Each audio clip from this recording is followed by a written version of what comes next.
കായം കലക്കുക, അതുപോലെ ഈ വെളുത്തുള്ളി കലക്കി ഒഴിക്കുക ഒക്കെ ചെയ്യാറുണ്ട് പാമ്പുകൾ വരാതിരിക്കാൻ വേണ്ടി. അത് എത്രമാത്രം ഫലപ്രദമാണ്? ഞാൻ മനസ്സിലാക്കിയെടുത്തോളം അതിനോട് വലിയൊരു ഇതില്ല. അതേസ്ഥാനത്ത് നമ്മൾ ഈ പെനോയിൽ പോലത്തെ മറ്റ് കെമിക്കൽ ഉപയോഗിച്ച് വീടുകളൊക്കെ ക്ലീൻ ആക്കി കഴിഞ്ഞിരിക്കുകയാണെങ്കിൽ അവർക്ക് ഫീഡ് ചെയ്യേണ്ടതായ എലി, പല്ലി അങ്ങനത്തെ കുറേ ജീവികളെ നമുക്ക് വീടുമായിട്ട് സംരക്ഷിക്കാൻ കഴിയും, വീടിനെ സംരക്ഷിക്കാൻ കഴിയും. അത് വീട്ടിൻ്റെ ഉള്ളിൽ കയറാതിരുന്നാൽ പാമ്പുകളും വരാതിരിക്കുമെന്നല്ലാതെ ഒരു കാര്യം ഉണ്ടെന്ന് എനിക്ക് തോന്നുന്നില്ല. ഇപ്പം ഗൂഗിളിലൊക്കെ അടിച്ചാലൊക്കെ ഒരുപാട് സാധനം കെമിക്കൽസ് കാണുന്നുണ്ട്. അതിനോടൊക്കെ എത്രത്തോളം ഫലം ചെയ്യുന്നത് നമുക്കറിയില്ല. പിന്നെ എല്ലാ വിഷപാമ്പുകളും ഒരുവിധം പാമ്പുകളൊക്കെ രാത്രി സഞ്ചാരികളുമാണ്. രാത്രിയിൽ കുറച്ച് അഗ്രസീവും ആയിരിക്കും, പകൽ ശാന്ത സ്വഭാവക്കാരുമായിരിക്കും.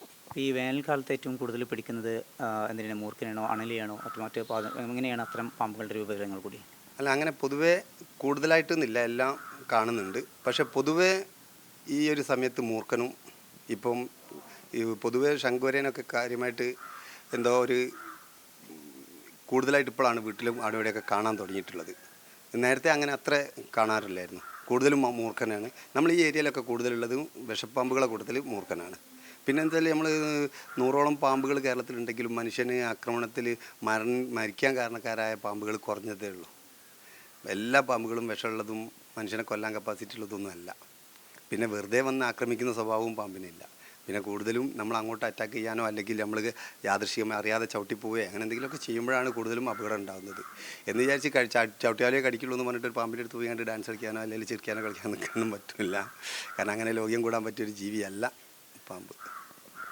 കായം കലക്കുക, അതുപോലെ ഈ വെളുത്തുള്ളി കലക്കി ഒഴിക്കുക ഒക്കെ ചെയ്യാറുണ്ട് പാമ്പുകൾ വരാതിരിക്കാൻ വേണ്ടി. അത് എത്രമാത്രം ഫലപ്രദമാണ്? ഞാൻ മനസ്സിലാക്കിയെടുത്തോളം അതിനോട് വലിയൊരു ഇതില്ല. അതേസ്ഥാനത്ത് നമ്മൾ ഈ പെനോയിൽ പോലത്തെ മറ്റ് കെമിക്കൽ ഉപയോഗിച്ച് വീടുകളൊക്കെ ക്ലീൻ ആക്കി കഴിഞ്ഞിരിക്കുകയാണെങ്കിൽ അവർക്ക് ഫീഡ് ചെയ്യേണ്ടതായ എലി, പല്ലി അങ്ങനത്തെ കുറേ ജീവികളെ നമുക്ക് വീടുമായിട്ട് സംരക്ഷിക്കാൻ കഴിയും, വീടിനെ സംരക്ഷിക്കാൻ കഴിയും. അത് വീട്ടിൻ്റെ ഉള്ളിൽ കയറാതിരുന്നാൽ പാമ്പുകളും വരാതിരിക്കുമെന്നല്ലാതെ ഒരു കാര്യം ഉണ്ടെന്ന് എനിക്ക് തോന്നുന്നില്ല. ഇപ്പം ഗൂഗിളിലൊക്കെ അടിച്ചാലൊക്കെ ഒരുപാട് സാധനം കെമിക്കൽസ് കാണുന്നുണ്ട്. അതിനോടൊക്കെ എത്രത്തോളം ഫലം ചെയ്യുന്നത് നമുക്കറിയില്ല.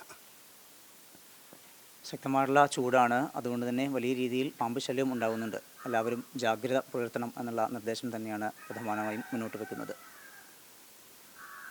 കോഴിക്കോട് നിന്ന് ജയ്സിൽ ബാബു പിലാശ്ശേരിക്കൊപ്പം സമീർ സി മുഹമ്മദ്, മീഡിയ 1.